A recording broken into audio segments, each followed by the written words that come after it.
Welcome to a special episode of The Triple Effect, the COVID stories. Featuring this episode, David Smith.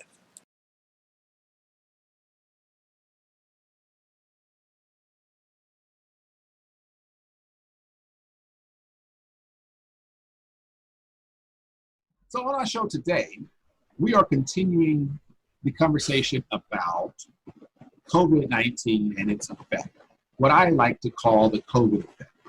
There's positives, there's negatives, there's pros, there's cons, and a lot of people have taken advantage of the opportunity. Instead of eating the lemons, they have made lemonade from these lemons.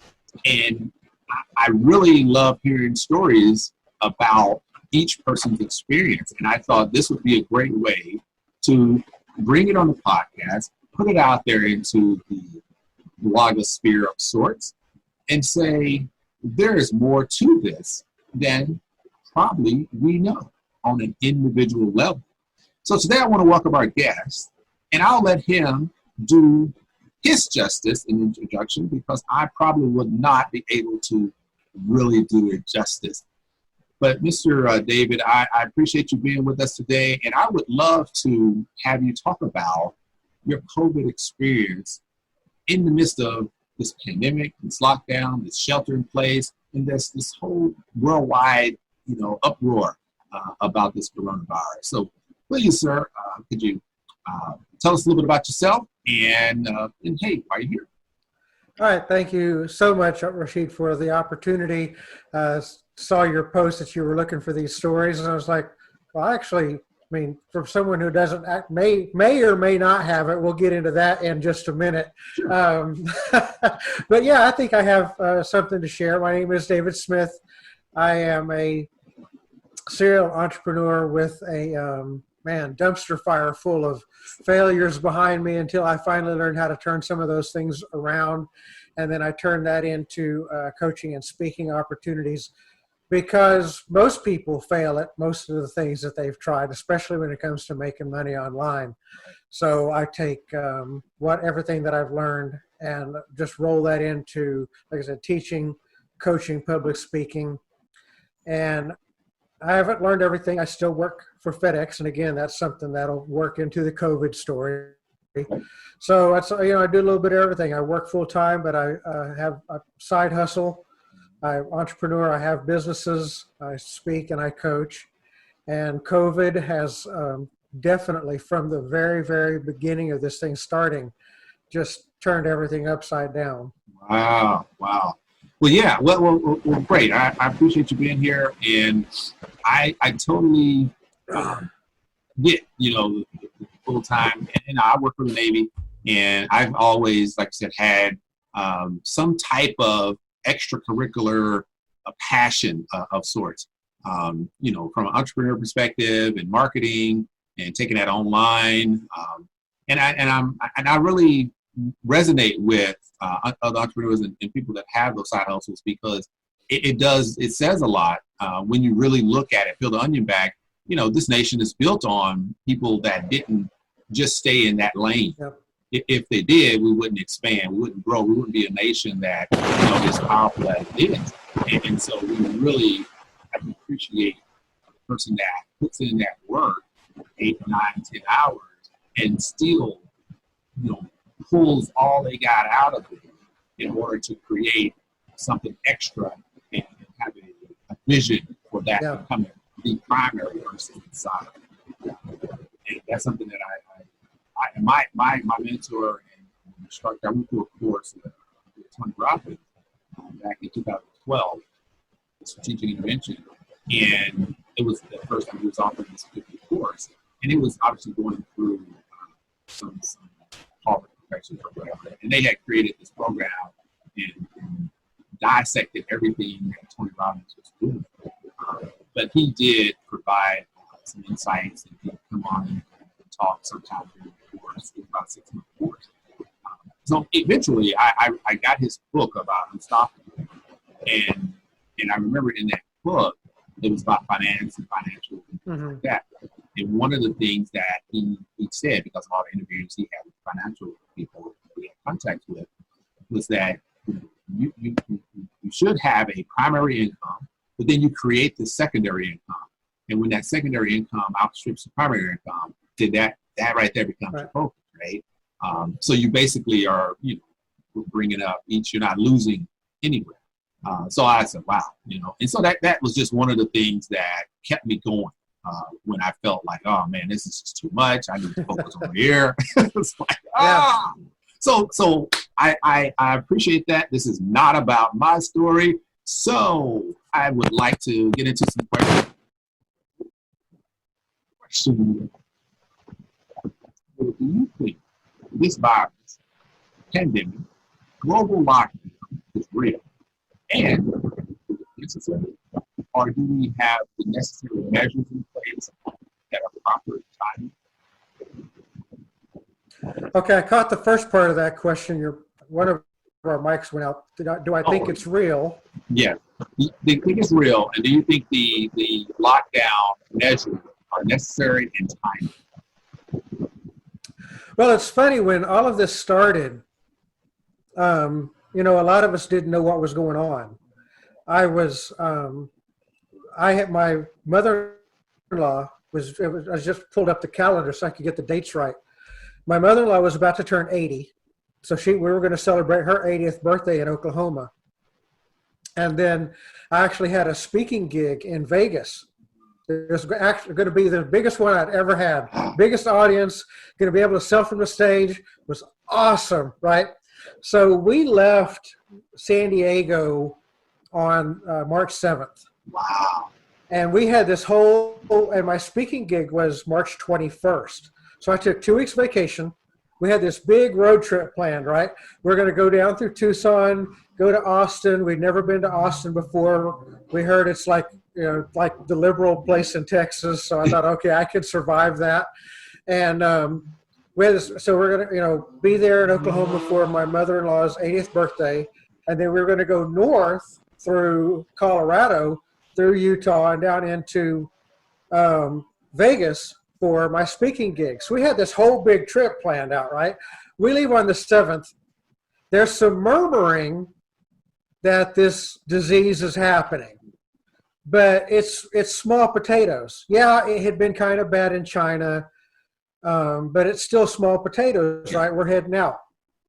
So we drive out and we go to Austin. Wow. And it's beautiful down there. We walk down by, I don't know if you've ever been down there. They've got a gorgeous, gorgeous river walk. Yeah, I'm from Texas. Yeah. And okay, great. Yeah, so it was beautiful, right? So we did that. And we're taking a couple of days at each spot. And so on Wednesday the 11th, we packed up and we're headed up to Oklahoma. We drove through Oklahoma City because my mother-in-law lives in Claremore, just outside of Tulsa, for any listeners who know anything about Oklahoma. So we drove through Oklahoma City on Wednesday 11th. Well, here's what's significant about Wednesday 11th. That was the first case in the NBA. Oh. In Oklahoma City. Oh. The Utah was playing Oklahoma City Thunder. Wow. We drove through Oklahoma City that night. Did you drive right by the stadium? Yeah. Yeah. I've been there. Yeah. So we drove through Oklahoma City the night that the first case hit Oklahoma City in the stadium. And so it goes from this thing that everybody's kind of talking about. The NBA's going, great, we're taking a timeout. Yeah. And college basketball was getting ready to start their tournament. Yeah. And they said, okay, we're going to play without players. And so all of this happens on Wednesday the 11th. Wow. We've been gone like 4 days. We're now like, 1,800 miles, 2,100 miles from home now. Yeah. Right, in a car. And all of a sudden, all this starts coming. Oh. So the first answer to that first question is, clearly people are testing positive to something. Yes. And if you look at, and there's a lot of debate about how the deaths are being counted and everything like that. And there are some instances where they may be overcounted. I will grant that. Sure. But there's also cases where they're not counting. You take New York City, for instance. They were only counting deaths in hospitals and in nursing homes.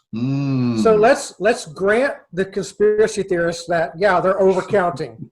Okay. But they're overcounting in the hospitals and the nursing homes. They're not counting any deaths that don't take place in a hospital or a nursing home.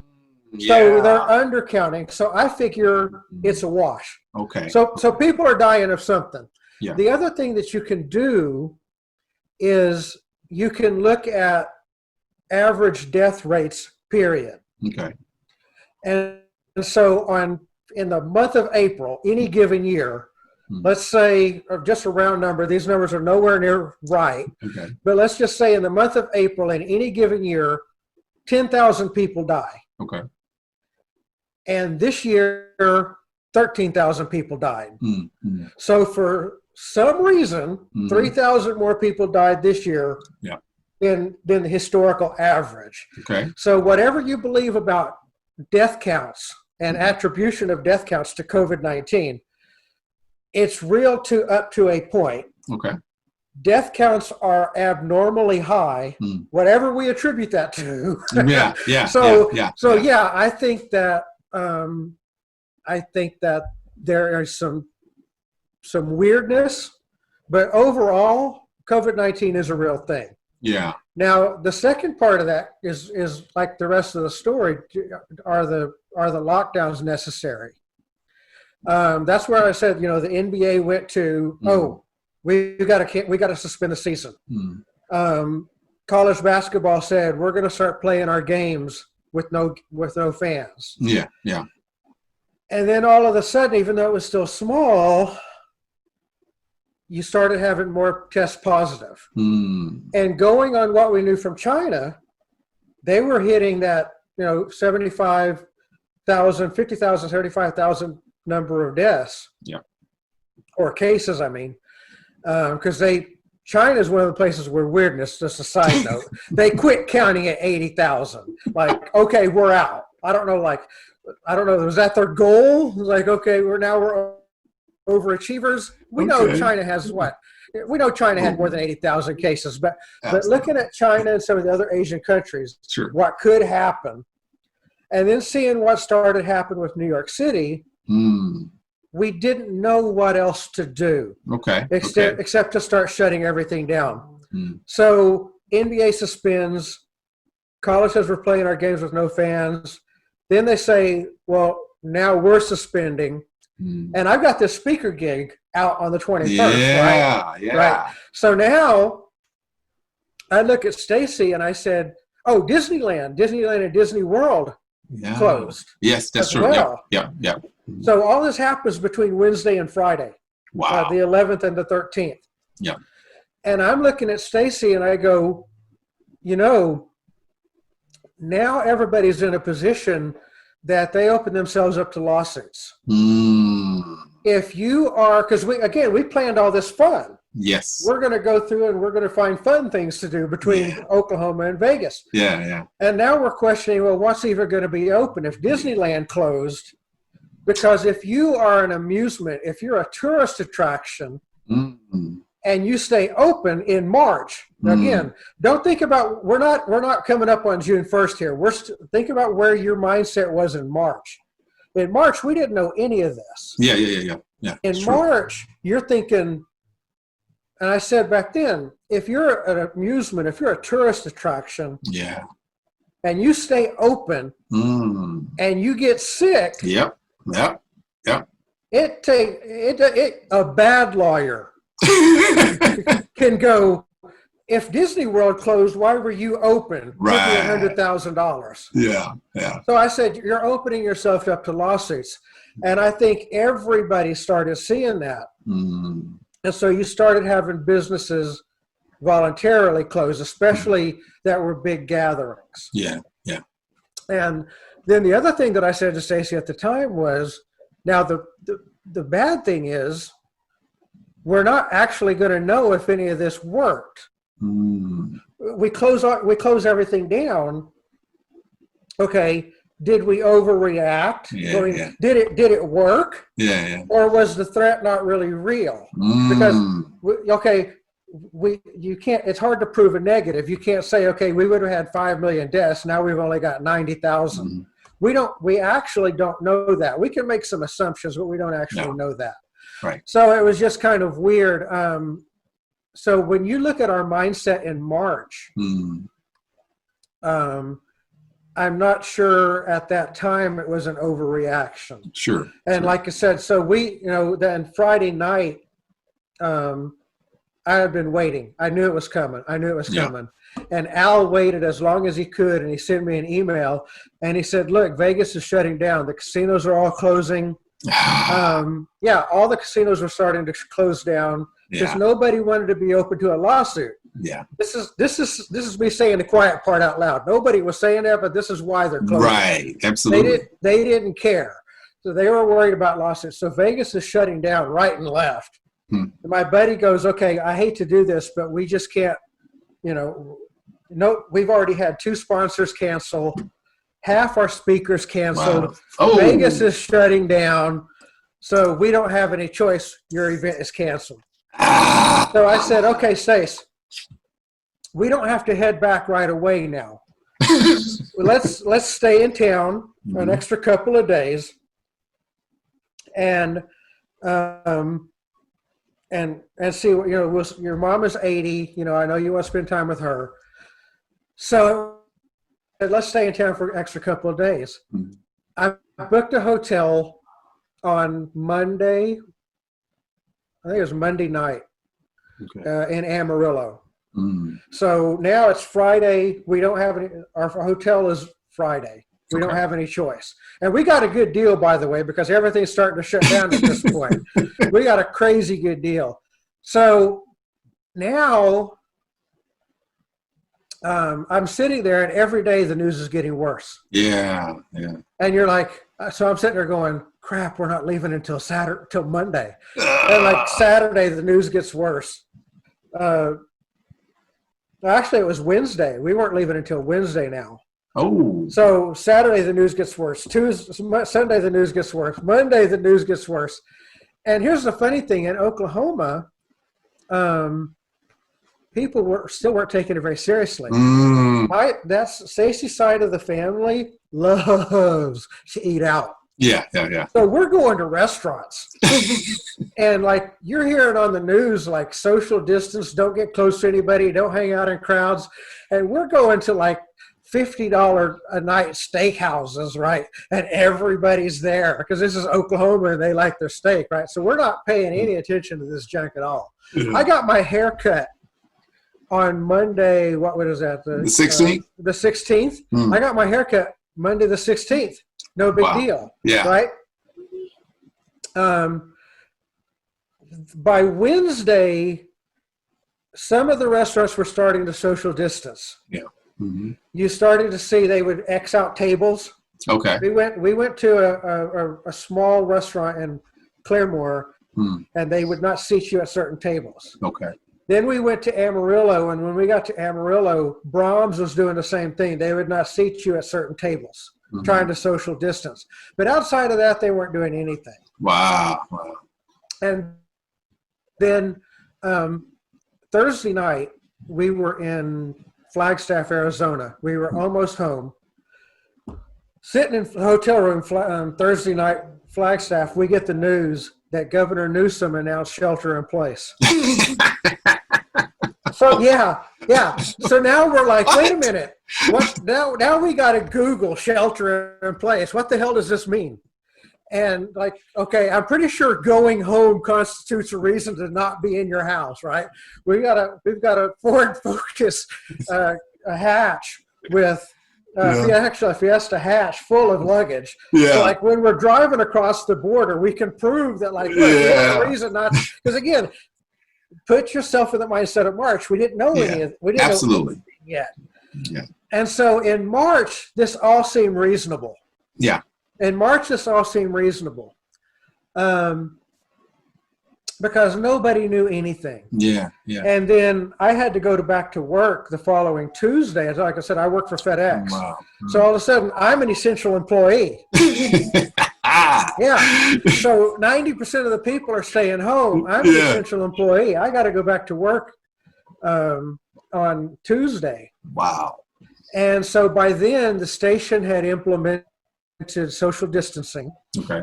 We couldn't stand next to each. And that maintains today. We've got to stay 6 feet apart. But again, we don't know anything in March. Yeah. Mm-hmm. And so I'm going out on the road.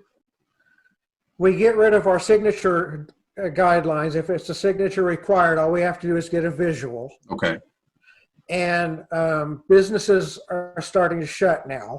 Mm-hmm. 90% of our businesses or more are shut when this happens. Mm-hmm. And so it just changes the whole dynamic of working for FedEx. But the reality is we're out there in front of it. Yeah. And I'm not going to lie. There were times I was in Desert Storm. Okay. And I was in theater in the Air Force.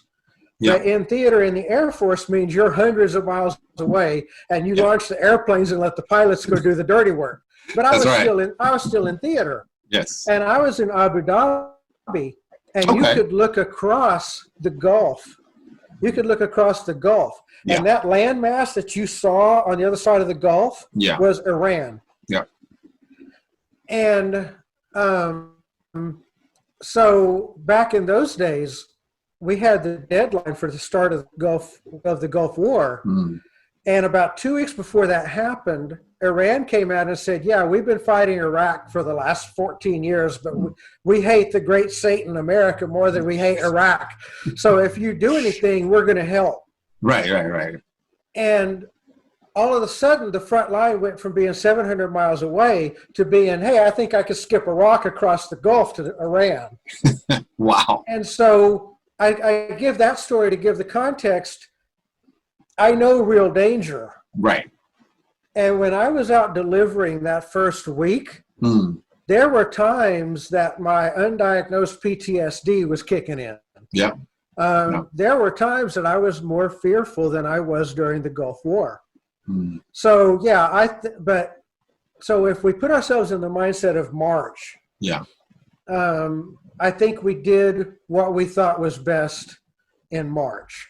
So, that makes sense. No, absolutely. And you're right. I appreciate that context, because that is definitely different, because now, after all of these things have happened, all the news and, every angle that's being pushed out there, a lot of people that don't really think, I would say, they just listen and grab whatever comes out, and whatever seems to appeal to what they want to hear, really get fueled by the media, and they can latch on to one or the other. If you look at Fox, you're only going to look at Fox. If you look at CNN, you're only going to look at CNN. If you look at MSNBC, so whoever's telling you that, you really believe them. Yep. And everybody has a twist. And that happened. What you just said happened to us. We were in Oklahoma and Texas. Yeah. Right? And I'm sitting there going, I can't remember exactly when they announced it was officially a pandemic, but I'm like, we're in the middle of this, and people are just like, no one's taking it seriously. And we were in the hotel room in Amarillo. They were still serving breakfast in the hotel room. Wow. In Flagstaff, they had moved to, you can come down and get breakfast, but you got to take it back to your room. And in the hotel in Texas, dining room was still open. Wow. So we're sitting there. We did our own social distancing. We're sitting way back away from everybody else. We grab a napkin to touch everything. Right? Yeah. But we're from California, and so this is how we are programmed. Sure. And even though we grew up in Oklahoma, our programming has changed because of where we now live for the last 20 years. So we're sitting there in the Texas hotel breakfast room, and I'm looking up at the TV, and all of a sudden it dawns on me. That's Fox News.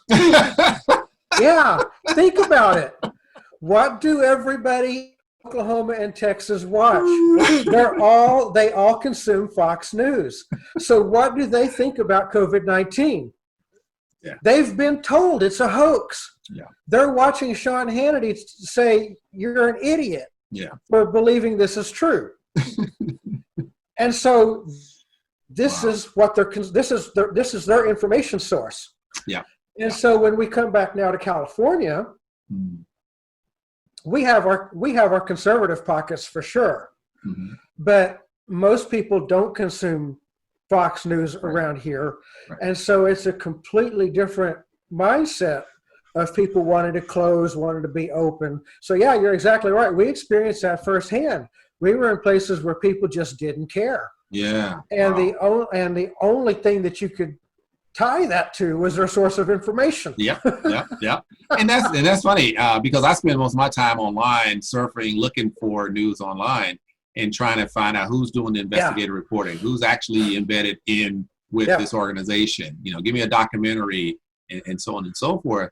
But one of the things that's very interesting, like you said, is, and this is a disclaimer. I was in Dhahran during the Gulf War, and you're right. I found myself being very, very cautious, and it took me. I've been diagnosed with PTSD, so there's so many things that I didn't realize were going on, and it took people around me to tell me, and that's how I got help. But this whole pandemic, it had me nervous. I can imagine having to go to somebody's house and oh my God, my wife is sitting at the door with the spray like okay. And the packaging is a weird experience for me when I hear something drops on the door and I'm like, what is that? And you go out there and it's like, oh, okay, it's my package. So now we have the window cracked that you can see out and see who comes up there. And I'm like, did he just throw that on the door? Yeah, we try not to throw too much, but I mean, hey, it is what it is. Like, it works. Yeah, it's like, come on, I've been doing this long enough. I know when by the packaging and by the feel that it's your shirt and not your laptop, right? So if you've got something that's clearly a piece of clothing from the Gap, I'm probably going to toss that 3 or 4 feet up to your porch. If it says Dell on it, I'm probably not. So I don't know.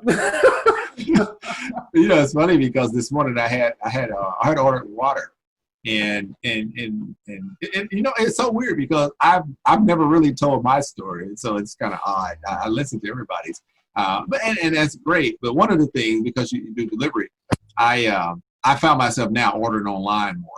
I'm just tired of going. I'm not going to stand in a line forever. It's just not going to happen. I found alternate stores that I can go to, that I can walk in, get what I need, and walk out, because it's just this really small store that's way over on El Cajon Boulevard somewhere, and they're happy to have you come in. Just get my 1 or 2 things that I need. I don't care if it costs $2 or $3 more. I'm not coming back every day anyway. But this morning I was waiting. I saw the email tracker saying, hey, you got delivery today or something, and I'm like, okay, great. And so my wife says, there's some big box at the door, and I'm like, really? And I go over there and I look, and I'm like, wow, I didn't hear that one. But 1 hour before, I heard boo, boo, boo, boo.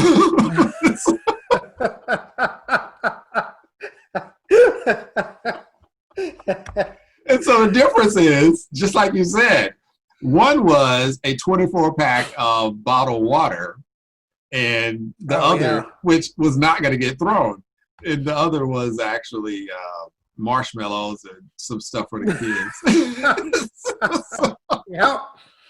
Yep, absolutely. So all right, let's press. I got some interesting questions. Some I'm just throwing out there, and all of it's based on stuff I heard on the news or different platforms. So it's not me making up the stuff. Let's see here. Should this virus be called a China virus? that was kind of interesting because I think, again, look at where we are today. Mm. Um, people will make the argument that we've always named things from where they came from. You had the Spanish flu, the Hong Kong flu. You had all these different things like that. But and things were so much different in different time periods, and people called them those things for a reason. Yeah. And unfortunately, most people in the culture agreed with that reason, and it just flew. Well, we live in a day now where hopefully there's a certain segment of the population that's more enlightened. Sure.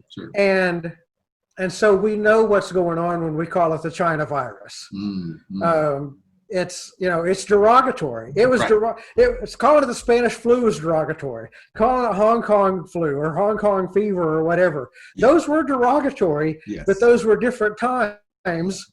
I mean, hell, the Civil Rights Act, this still blows my mind.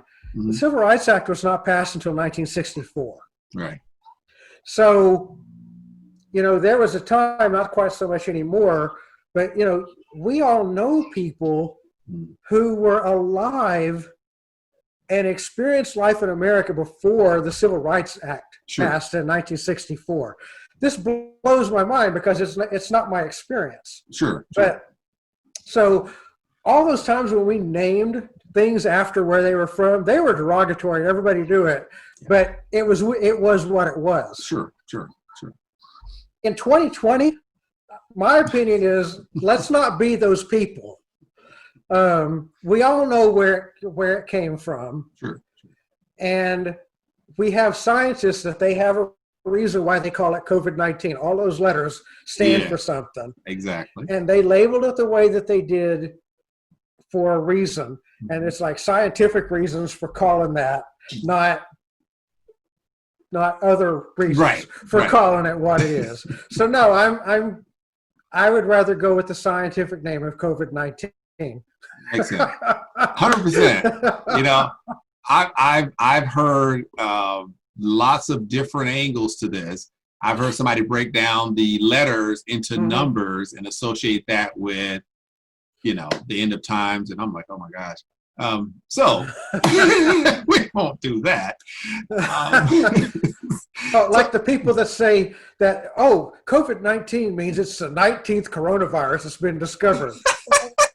No, it literally doesn't. This is not hard.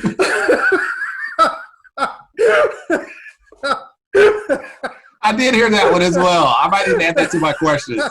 That is so funny. And I remember, I think somebody did a whole sketch on that, man, because that was like, really? I mean, poof. Did your president tell you that while he was injecting himself? No kidding. Oh, my goodness. So do you think that this has anything to do with Bill Gates and his funding for WHO and similar trials throughout the globe? I think that's just a coincidence because, again, it goes back to the fact that this is real. Sure. And I will be honest and say the two potential sources of it, either the market or it was something being studied in a lab and accidentally got out. I will be completely honest and say I don't know which one of those are true, but I think those are probably the two best sources. And if it is the latter, like it was something literally being studied and got out, it wasn't some diabolical plan. Sure. So again, I will grant the partial theory that, okay, let's say it was something to being studied and it accidentally got out. I don't think there's any big elaborate plan. Bill Gates is a sharp guy. Yeah. And it's funny. I don't think there's any reason to call him diabolical just because he's a sharp guy. So no, I don't, and yeah, has the WHO has made mistakes for sure. They, it's funny. They're like anything else. They get their funding from all the different countries. And even though they shouldn't, you tend to have to at least partially side with the people who give you your money. So yeah, I think there were some mistakes made because they get a lot of money from China. I think there are mistakes made because they got a significant amount of money up until recently from us. So, and you look at the whole, maybe you'll go here, maybe you're not, the whole mask issue that's going on right now. Yes, that was another question. Yeah. They talked about, you had early messages just trying to persuade people not to rush out and buy masks, but it was because they were worried about a shortage for medical personnel. And now that everybody seems to have enough, they're taking the attitude that, okay, well, anything's better than nothing as long as you don't take something from medical personnel. And so you'll see these people going back and going, well, back here they were saying not to do anything. Don't wear a mask. And so they're trying to use videos from March to make decisions 10 days out from June. Right. So the messaging, hell, we've got, I kid you not, we've got a download in our FedEx station. We've got a download from the WHO telling us from March and April not to wear masks unless you're caring for somebody who's sick or you're whatever. And now the updated download, they're sitting on the counter right by each other. Now there's an updated one on how to properly wear a mask. And they're both from the WHO, and they're both sitting right next to each other on the counter. And I'm sitting there going, why am I the only person that sees this in this whole place? At least go to the trouble to do like everybody else on the internet and wipe the history of the stuff that you don't want us to remember. Throw the old flyers away. So yeah, there's been mistakes made, but I just account that to normal human stupidity, not conspiracy. Not any kind of big controlling thing. There's just, it's like herding cats. Yeah. You can't get a large number of people to stay on the same page that long to run a conspiracy. So, well, that's good. There are other issues with that. I don't even want to explore any of that. I've asked those questions on a couple of other interviews, and so I think I've pulled enough information out of the Bill Gates stories. I read somewhere 2 large companies generated around $280 billion in about 2 months of this pandemic that came about. Do you think there is an economic opportunity here? Oh, absolutely. Now, no doubt there's a lot of people being hurt. Like you said, the 2 companies you talked about, the people who are already well off got there because they know how to take advantage of this very thing. And again, I feel a Bill Gates cut coming, that someone's going to see this video and they're going to take those words out of context. They're going to say, he said, take advantage. You know what I mean? When you position yourself to look at the circumstance, people always look at what's going on and go, how can I make money from this? Yeah. And the masses do not. Yeah. And so, yeah, there's companies out there that have made millions and millions of dollars, and there's people that are being hurt. But the opportunities are huge right now. And it's actually huge for people who will take this as a wake-up call. Yeah. And we were talking about that. This whole thing started with us talking about having side hustles. the recent studies have shown that 91% of people think that they're going to be rehired at their former job. They're incredibly optimistic. Over 9 out of 10 people think that their old job is coming back. Real economists are saying best case, 42% of those jobs are gone forever. Wow. So less than 6 out of 10 are going back to work. And that's not happening right away. Yes. So as always, there's a disconnect between what people hope is going to happen and what's really going to happen. Yes. And so you have an opportunity right now. Yep. Well, hell, even at the lower end, you look at like Instacart. Okay. And different things like that. There were people from day one that said, wait a minute, everybody's ordering online. Everybody's ordering their food online. Yep. Let me sign up for Instacart. Let me sign up for DoorDash. Let me sign up for Postmates. And especially in March, people were tipping like double and triple what the bill was, right? So there were people going out there making $200, $300, $400, $500 a day. Woo! On Instacart and Postmates and stuff like that. So there's always opportunists out there. But man, and there's always been ways to make money. Yeah. But people just aren't open to it. So now I think people, a certain group of people are going to have their eyes opened to say, okay, who was working when all of this happened? If you're going to stay in the job market, who was working when all this happened? There were people that were working from home, and there were people that were working at Walmart getting sick and dying. Yeah. Okay, if I got to work when bad things happen, which one of those two camps do I want to be in? That's right. That's right. You know, and so how do I get into this camp over here? Yeah. Or better yet, you can go, man, all those people that told me about these different ways to make money at home. And even making money at home has changed because people that sold on eBay and Amazon, their sources dried up. I know dozens and dozens of people that make money from thrift stores.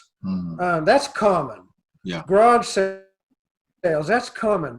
But people stepped it up a level. This is what I used to do. Go to Big Lots. Go to Ross. Go to Marshall's. Go to, I'm big in shoes. So go to like the Nike outlet. Yeah. So they were going to all of these places and buying stuff at one price to sell it for higher. Well, when this happened, so you're like, oh, I'm working from home.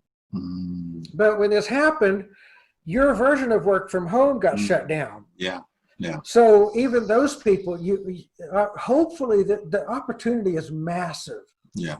So now I hope people will take the opportunity to start looking at different ways to take advantage of the opportunity.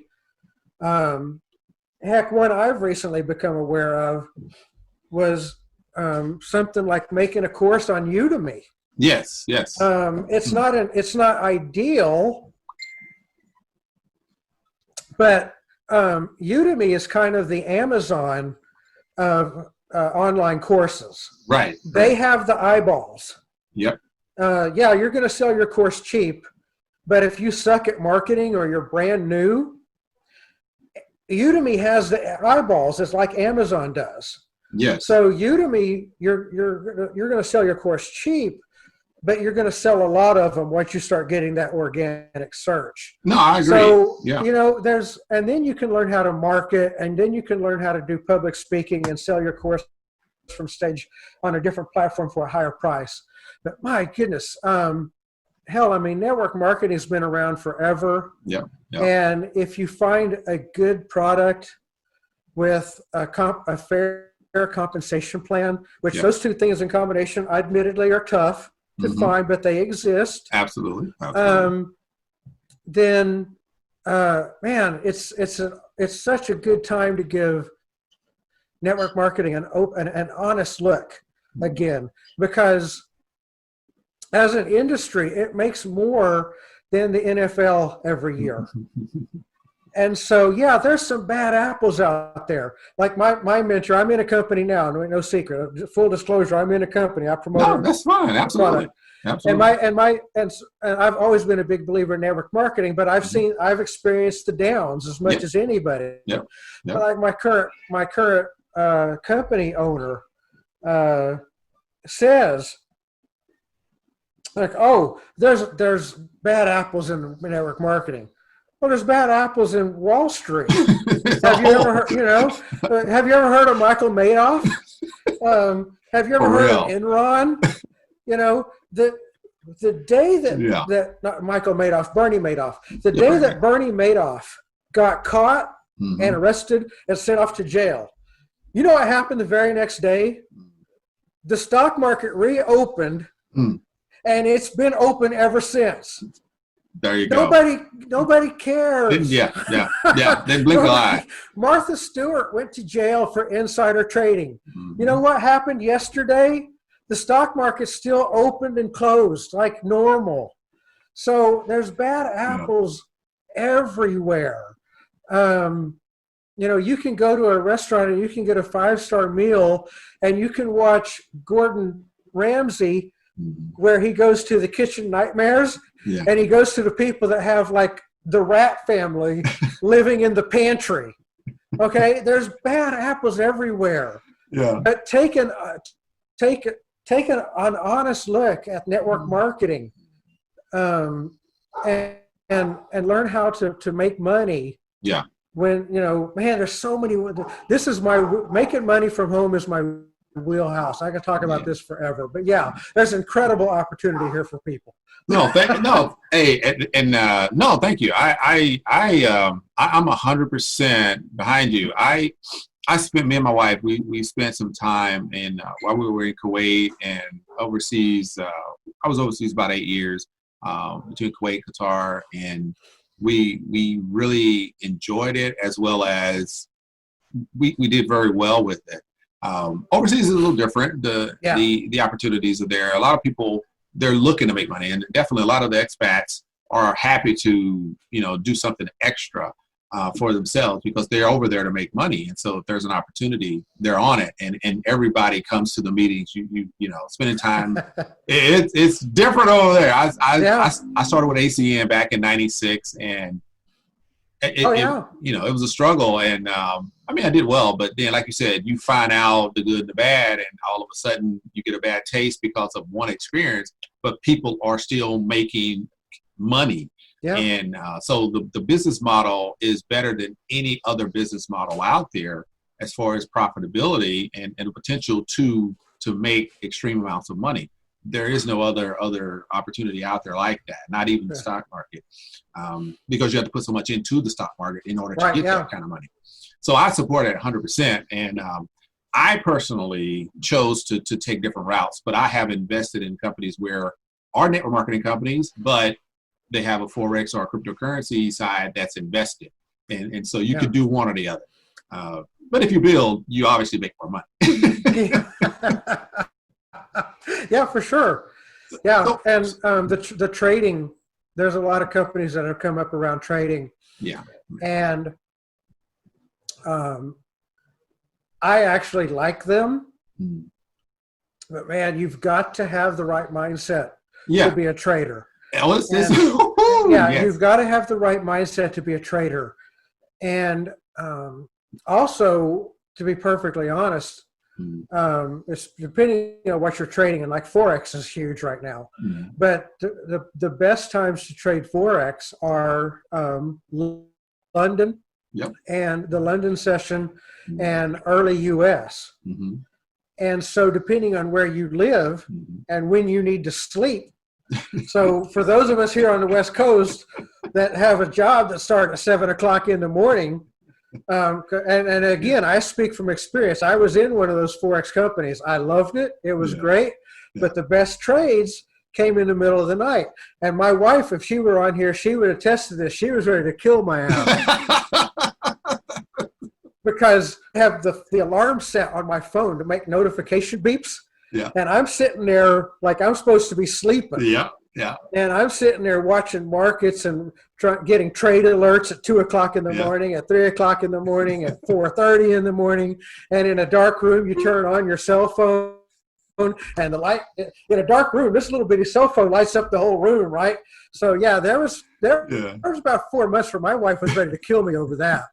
And it's that those are great opportunities, but again, you have to know the reality is that there's optimal trading times. Yes. And if you're not available for those, that opportunity, as awesome as it looks, this might not be for you. Exactly. And that's something that, the wisdom of being a veteran in network marketing is sometimes that opportunity is not for that audience that you're seeking. And out of the novice, the ones that kind of are green in network marketing, the excitement, and that they have that shiny object syndrome, they will think everybody will join. So you're right. I mean, and I've experienced that. I think of companies that I've been with, and I always felt that they were the best out there, and so on and so forth. So eventually, I use the service, but I don't do the marketing piece. But one of the things that I found out, and to your point, is 100% correct. I started out learning the trades, but one of the things I did, I had a partner that was struggling, but he had knowledge of the markets in his former life. I don't know what that really means, but he understood the financial markets, and he could read the charts, and he had no job. Right. And so I said, hey, let's make a deal, because I'm not staying up all night. And so we worked out a plan that he did the trading, and I funded it basically. And so that happened. But then eventually I only, it's all passive now. I just invest in the actual traders. So that, you're right. I'm not the guy to get up all night, all that. No, if I get, I appreciate the program. I respect people that know that stuff. I learn enough to just kind of understand a little bit about it. But other than that, look, just show me where I can invest and give me my return. I appreciate the market, but I'm not going to be reading that anymore. But here's the thing I want to do though, because it's been about an hour, and I do have a couple more today, and I want to make sure we close this out with something that you want to leave us with, that you think is important, that people should know. And it could be anything. I mean, even I appreciate, because I love to support anyone that is doing their thing. What's your passion? What's your focus? If it's just working, it's working. If it's working and a side hustle because you see that opportunity, I understand the depth of that. And I give you the floor to for a 2 to 3 minute, close us out with whatever you think is pertinent. All right. Thanks. I appreciate that. Yeah, just very quickly. One of the things that I learned, like I said at the very beginning, I was one of those people that tried, you name it, I've tried to make money at it. Mm-hmm. And one night I was on a webinar, and my mentor, the mentor at that time said, I can teach you how to make money. Mm-hmm. And this man could make 6 figures at anything. Yeah. Hell, he figured out how to make a 6-figure income doing fantasy hockey. He had the Midas touch. Mm-hmm. And he said, I can teach you how to make money, but you're going to screw it up. And it's because of what goes on up in here. Mm-hmm. And so I took the time to study what he taught about. He actually didn't teach it. He pointed us in the direction of a resource to learn about neuroplasticity and how to reprogram your mind for financial success. Okay. And so what I've learned is you have to have the right mindset to make money, and that can be changed effortlessly. It's what I teach. You have to have the right skill set to make money. And I've been in a lot of things, so you don't have to, do what I'm doing. But if you want to do your thing, but you don't have the skill set, maybe I can point you in the right direction. Yeah. And then the other thing is you need accountability. Yeah. So you need mindset, you need skill set with goals, and you need accountability. Yeah. And so those 3 things, if you have you have a written goal, and you know the steps to reach that goal, and you know the obstacles for that goal, and you have the mindset that can help you reach that goal, and then you have an accountability partner, you can go, you can honestly do anything. Yes. And just, you know, very quickly, kind of quick story. I say you have a goal, but you have to have the mindset. Most people are afraid of the phone.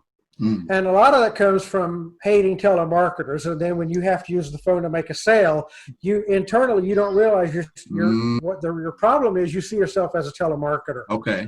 So I could set a goal that I'm going to call 25 leads this week. And then I would literally get physically sick to where I almost threw up because I had programming that did not support that goal. Yeah. But once I learned how to effortlessly change that programming, now I call leads all the time. Heck, I got 20 I got to follow up with this weekend. So, you know, if any of your listeners, you know, ever want help with mindset, skill set, goal setting, or accountability, we can have at least one free chat and then, you know, see what direction they want to move in. Well, that's great. Well, I tell you what, if you want, you can leave. How would you like them to get in touch with you? Is it an email or website or? Actually, email is great. It is easy. It's David@davidsmithspeaks.com. Okay. So David@davidsmithspeaks.com. Just shoot me an email. Say that you heard about me from, you know, this podcast or Zoomcast, however it's going to be published. Sure. And, you know, I'll give them a link to my calendar. And I give everybody a free 45-minute call just to figure out what they want to accomplish. They'll walk away from that free call with one goal and a way to accomplish it, and then a short follow-up call to make sure they did the work. And then after that, we'll just see if there's a reason to work together or they learned enough from that one call to go and take over the world. Great. Absolutely. Well, hey, that right there is a great segue to our outro. Great conversation. Definitely left the audience and all of our listeners with something positive, something that we all can definitely learn from. And I appreciate it wholeheartedly because I learned something from everybody. And I really had a great conversation with you today. And it was great because, one, we both Air Force vets. Yep. Two, I'm from Texas, so you just visited Texas. That was pretty cool. I drove from Texarkana to Oklahoma City on the big highway. That was a weird experience, but on that highway is when I was listening to Oprah Winfrey interview Tony Robbins, and he talked about his new program. And so that's why it just resonates with me so well. That's when I learned strategic intervention and human needs psychology, which eventually NLP was part of it as well.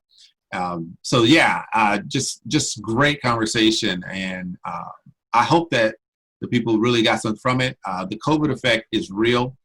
People are having challenges, but a lot of people are overcoming those challenges because of the time you have not having to, one, go to work, or, unlike you. But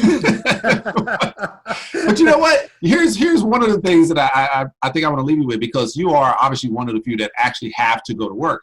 And so when I hear people complain about the two companies that made over $280 billion in the short period of time, who is going to provide you with the needs that you need without you going out there and jeopardizing your life being infected? Do you rather them stay home too? I mean, somebody's got to do it, and that's just the business they're in. So I would pay a premium for somebody else that's doing that business to do it. Who's going to deliver your package when you order the package? Right. You can't get mad at the one that you can bite in the hand that feeds you. So I really respect what you do, and thank you so much. And hey, I wish you the best. Definitely keep focused on, network marketing, like you said, is the right business model. A lot of people have come and gone, but hey, if you see the passion, you have ways to make it work and find that delta. More power to you. If there's anything I can do to help you out, please reach out. Thank you so much for your time, and thank you for your service. Thank you. Take care, David. Yeah, thank you. All right.